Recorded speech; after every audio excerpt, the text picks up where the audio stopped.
The chamber had been roaring with tension, the lawmakers firing off accusations like artillery shells, witnesses gripping their statements with trembling hands, cameras blinking like impatient eyes hungry for conflict. When Senator Kennedy rose from his seat with a stillness so stark that even the murmurs faded, he didn't clear his throat, he didn't shuffle papers or adjust his microphone, he simply looked around the room at the faces hardened by years of political trench warfare and delivered the one question that instantly smothered the noise, the fury, the theatrics. When did we stop believing we belong to one another? Those words struck with the force of a truth too long ignored, slicing through the thick fog of partisanship and reaching the place so many in Congress had forgotten still existed, their humanity. In the minutes leading up to that moment, the hearing had already cracked open from the emotional weight of everyday citizens bearing their souls.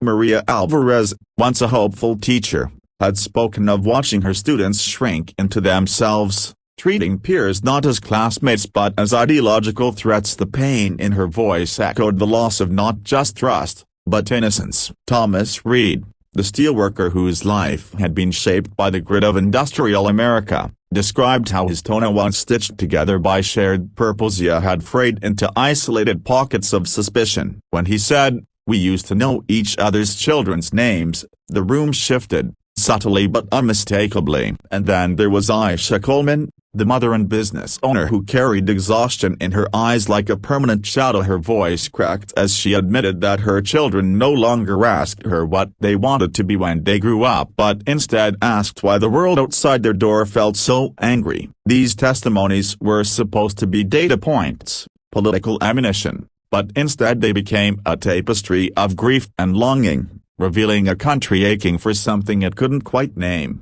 So when Kennedy's question landed, it was as if every heart in the chamber felt it strike the same wound at the same time. Lawmakers who had walked unarmed for combat suddenly found themselves stripped of their defenses. The anger that had filled the air gave way to a heavy, vulnerable quiet. For a long moment, no one spoke. The silence stretched, not in discomfort, but in recognition, a collective pause to face a truth they had all been avoiding. Slowly, almost hesitantly, something extraordinary began to unfold. Representatives set aside their scripts and started speaking from the parts of themselves rarely permitted in political arenas. One told of a childhood where neighbors were second families, not strangers separated by yard signs. Another shared how her immigrant parents survived because people who didn't look like them chose compassion over fear. Another admitted that in the noise of politics, he had forgotten how to simply listen. Even witnesses who had felt invisible only an hour earlier now relaxed,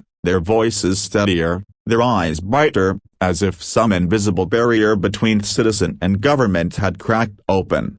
The transformation in the room was not dramatic, it was gentle, fragile, and real. Staffers paused mid-task. Cameras, though still rolling, seemed suddenly irrelevant. It felt less like a hearing and more like a long overdue family meeting, where the shouting had finally given way to honesty. By the end of the session, no sweeping legislative victory had been claimed, no party had declared triumph, yet something far more rare and meaningful emerged. A bipartisan agreement to begin rebuilding the nation's civic spirit. A small step, perhaps a but in a country starved for unity. It felt like a turning point. That evening, when the clip of Kennedy's question spread across screens nationwide, it didn't ignite anger or fuel divisive commentary. Instead, it sparked reflection. People stopped scrolling. Families watched together in silence. Phone calls were mediasome after years of silence. Friends reconnected. Neighbors nodded to one another with the faintest spark of gentler days. Across the country,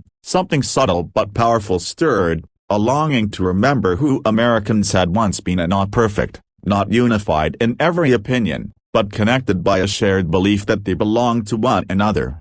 Kennedy's question did not fix the nation. It did not erase the fractures or heal the scars, but it did something more essential. It reminded millions that America's soul hasn't vanished. It has simply been waiting beneath the rubble of conflict, hoping someone would stop long enough to listen. And in the echo of that single question, many realized the path back to one another isn't paved with grand gestures, but with moments of courage, empathy, and remembrance. In moments just like this one,